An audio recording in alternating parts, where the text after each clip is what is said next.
As a senior data analyst, I use Microsoft Excel every single day. And in this video, I'm going to show you 5 functions that I use all of the time to boost productivity.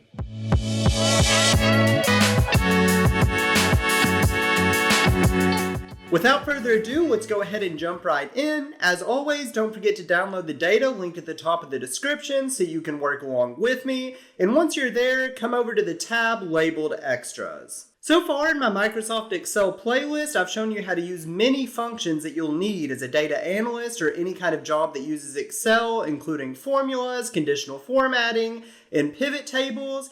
And in this video, I'm going to show you 5 more functions that didn't quite need their own video, but I use these all of the time and you should definitely know them, again, for any job that uses Microsoft Excel. If you've downloaded the data and have been working along with me during this series, you know usually I've had all of the data prepared ahead of time. But for this video, I wasn't for sure what all I was going to include, so I didn't have most of this data prepared. So either feel free just to watch along, or you can pause and create the data as I've created as we go along. Let me go ahead and zoom in a little bit since we'll be working with one of these sections at a time, and let's start with this text to columns section. Text to columns is a super helpful function that allows you to split up text from a single column into multiple columns. For example, if you look here, we have a bunch of city and states within this one column, but for what we're going to be using this data for, it would be really helpful if we had the cities in one column and then the states in another column. So all we have to do this is we're going to select all of our city states, then we're going to come up here to the data tab, and then we're going to click on text to columns.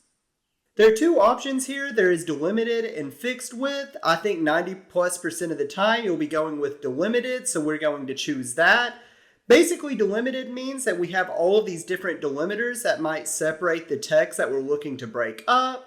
You might have commas that are separating, you could have semicolons, you could have tabs. But if you look here, we have our cities and states separated by a space. So in this problem, a space is going to be our delimiter. Now we're going to click Next. Here you can choose your data format if that's going to change. For us, we will just leave it as general. And now we want to choose where our destination is going to be. And that's going to be the first cell where we're going to paste our data, and for us, that's going to be right here in C5.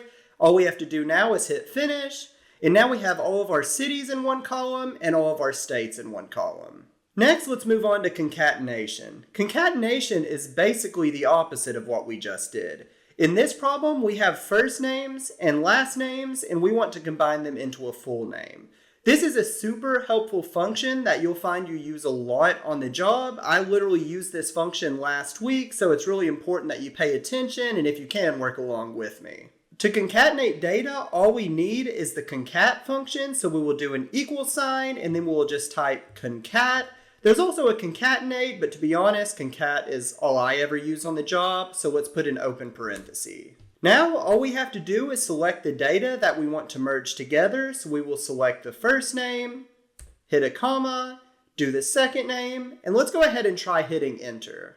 As we can see, this basically worked. The only thing that didn't work is it has LeBron James without a space, and usually when you have a full name, you're probably going to want a space there. Luckily, there is a simple fix to this. If we come back up here to our formula, let's just go ahead and get rid of the last name. So we got rid of G5, which is where James was. And here we're just going to put a double quotes, a space, and then another double quotes. And this tells us that we want this space in between the names. We could put anything right here. We could put a hyphen right here. We could put a middle name here if we wanted, but again, for this kind of problem, a space is all we need. So let's go ahead and insert that last name again.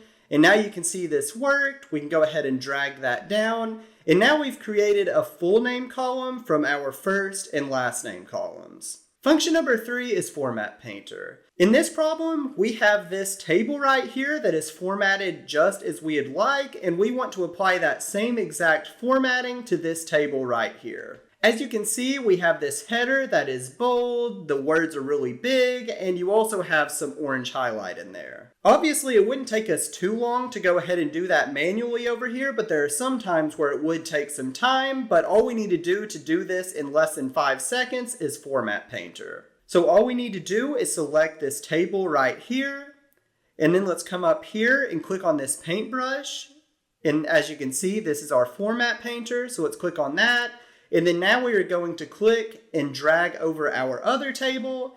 And now you can see it applied the same exact formatting as we have in our first table. Next is selecting data. Whenever you're working with a really large data set with dozens of columns and tens of thousands or hundreds of thousands of rows, selecting all of the data can actually take a lot of time. But luckily, once you get used to a couple of shortcuts, you can speed this up, and what would take sometimes minutes to select a bunch of data, you can do in literally 1 second. So there are actually a few different shortcuts we can do here. If you want to select the whole table, including the column names, you can just select anywhere in the table and then hit Control and A on your keyboard. And that selects literally everything. This isn't really enough data to show you how valuable this is, so let me just jump over to this other data set really quick. So as you can see here, we have a bunch of different columns, and as we can see in here, this count, we have 10,000 rows. So if we wanted to select all of the data in here, as you can see, that's going to take quite a bit of time. So once again, if we want to select the entire table, including column names, we'll just hit Control A, and now we could copy this if we needed to paste it somewhere else. If we want to select all of the column names only, we can select the first column name and hit Control, Shift, Right, and now we've selected all of the column names in our table. Now, and this is something that I have to do all of the time, we want to select all of the data, but not including the column names. All I'm going to do here is I'm going to select this first entry here that isn't a column name, and I'm going to hit Control, Shift, Right, and then down, and then now I can select all of my data, and I often have to copy and paste this somewhere else, and I can copy that, and again, that took less than a second.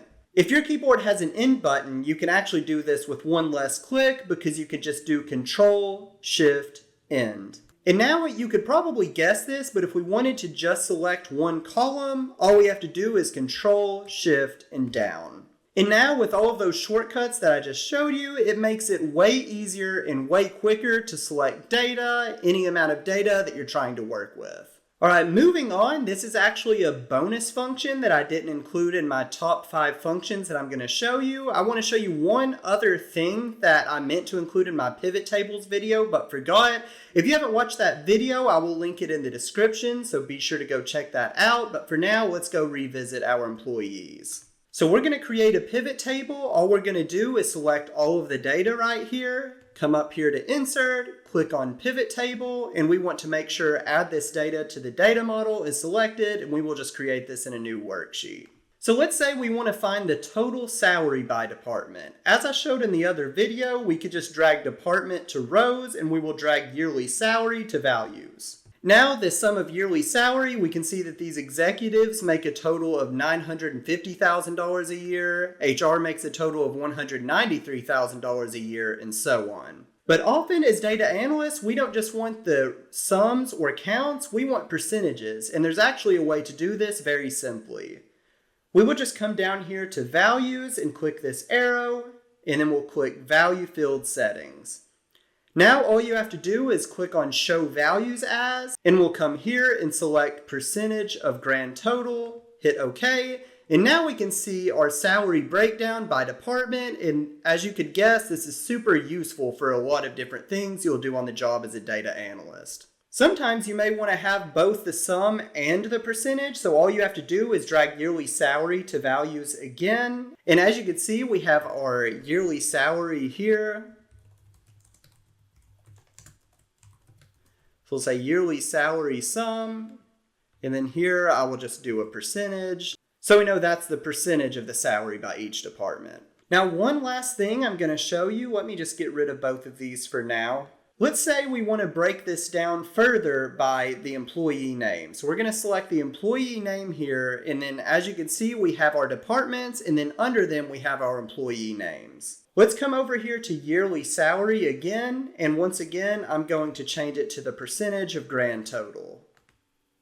So right now, this is giving us the percentage of the total salary, but we want to look at the percentage of the department salary. And as you can see right here, 20.85 and 23.17 do not equal 100%. All we have to do is come back to our value field settings, come over here to show values as, and instead of percentage of grand total, we are going to select percentage of row total, hit OK. And now we have the percentage of salary by associate under each different department. And again, both of these functions are something I use at least once a week as a data analyst, so I wanted to make sure to show you that right here. Finally, our last function is freezing top row. And once again, I'm going to go back over to that bigger data set so you can actually see this in action. This is another function that is super helpful when you're working with a large data set. Say we are down here looking at our data, but once I scroll down here, I am not able to see our column header, so I really don't know what data I'm looking at. Luckily, there's another simple fix for this. We will just come up here to View. We will click on Freeze Panes over here to the right, and we are going to freeze top row. And now, as you can see, we can scroll down as far as we'd like, and we can still see all of our header names in the top row. This is truly essential when you're working with large data sets, so be sure to take a mental note or a physical note of this, because I can almost promise you'll be using this all the time. And as you can see in this Freeze Panes menu, there's actually a couple of other options, but this Freeze Top Row is all I ever use. Anyway, I hope this video helps. If you want to be a great Excel user, be sure to go check out all of the other videos in my Excel for Beginners playlist. And whether you want to be a data analyst or a Microsoft Excel wizard, I would really appreciate it if you subscribe to my channel. I post a brand new video every single week, helping you become the best data analyst that you can be. And with that, I'll see you next week.